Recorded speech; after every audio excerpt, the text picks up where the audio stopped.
വിശുദ്ധ തിരുവെഴുത്തിൽ ഉൽപ്പത്തിയുടെ പുസ്തകം 21-ാം അധ്യായത്തിൽ ഒരു കുഞ്ഞിൻ്റെ നിലവിളിയെ കേൾക്കുന്ന ഒരു പശ്ചാത്തലമാണ്. ഇഷ്മായേൽ എന്ന പൈതലിൻ്റെ നിലവിളിയെ കേട്ടുകൊണ്ട് മരുഭൂമിയിൽ ഒരു ഉറവ ദൈവം അവർക്ക് വേണ്ടി തുറക്കുകയാണ്. കാരണം ആ ഉൽപ്പത്തി പുസ്തകം 21-ാം അധ്യായത്തിൽ നമുക്ക് കാണാൻ കഴിയുന്നുണ്ട്.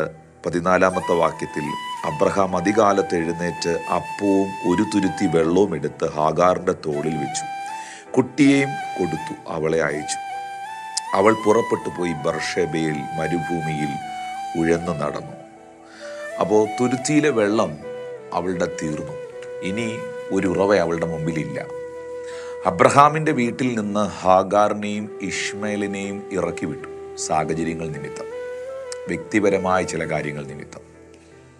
ആ സാഹചര്യത്തിൻ്റെ മധ്യയിൽ ഹാഗാറും ഇഷ്മായേലും മരുഭൂമിയിൽ ഉഴലുമ്പോൾ, നിലവിളിക്കുമ്പോൾ നമുക്കറിയാം ഇനി തിരിച്ച് അബ്രഹാമിൻ്റെ വീട്ടിലേക്ക് ചെല്ലുവാനോ വെള്ളം കരുതുവാനോ ഒന്നും അവൾക്ക് കഴിയുകയില്ല.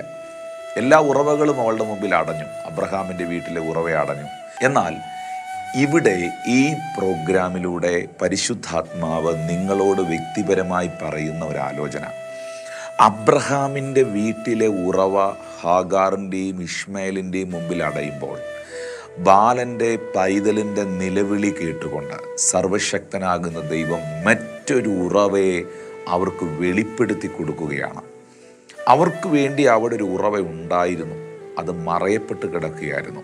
എന്നാൽ ദൈവം മറമാറ്റി അതിനെ വെളിപ്പെടുത്തുകയായിരുന്നു. ഇവിടെ ഒരു സന്ദേശമുണ്ട്. ദൈവം ഒരു ഉറവ നിങ്ങളുടെ മുമ്പിൽ അടയ്ക്കുന്നെങ്കിൽ നിങ്ങൾ കണ്ടിട്ടില്ലാത്ത മറ്റൊരു ഉറവ എവിടെയോ ദൈവം നിങ്ങൾക്ക് വേണ്ടി തുറന്നു വെച്ചിട്ടുണ്ട്. ഈ സന്ദേശത്തിലൂടെ കർത്താവ് നിങ്ങളോട് പറയുന്നു, നിങ്ങൾ വിചാരിച്ചിട്ടില്ലാത്ത, നിങ്ങളുടെ ചിന്തയിൽ പോലും വന്നിട്ടില്ലാത്ത മറ്റൊരു സോഴ്സ്, മറ്റൊരു വഴി, മറ്റൊരു വാതിൽ നിങ്ങളുടെ പ്രാർത്ഥനയുടെ നിലവിളിയുടെ മറുപടിയായി ദൈവം തുറന്നു വെച്ചിട്ടുണ്ട്.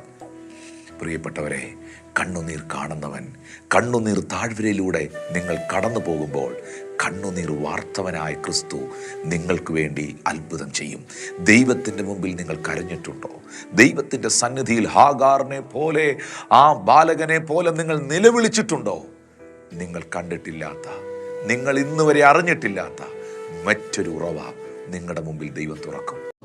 മക്കളെ, എന്ത് നിങ്ങളെ വിട്ടുപോയാലും ദൈവ സാന്നിധ്യം നിങ്ങളെ വിട്ടുപോകരുത്. ഇത് വളരെ ശ്രദ്ധിച്ച് നിങ്ങൾ കേൾക്കേണ്ട ഒരു സത്യമാണ്. എന്തൊക്കെ നിങ്ങൾക്ക് നഷ്ടപ്പെട്ടാലും ദൈവ സാന്നിധ്യവും ദൈവവചനവും പരിശുദ്ധാത്മാവും നിങ്ങൾക്ക് നഷ്ടപ്പെടരുത്. ഇത് തിരിച്ചറിഞ്ഞ മനുഷ്യനാ ദാവീദ്.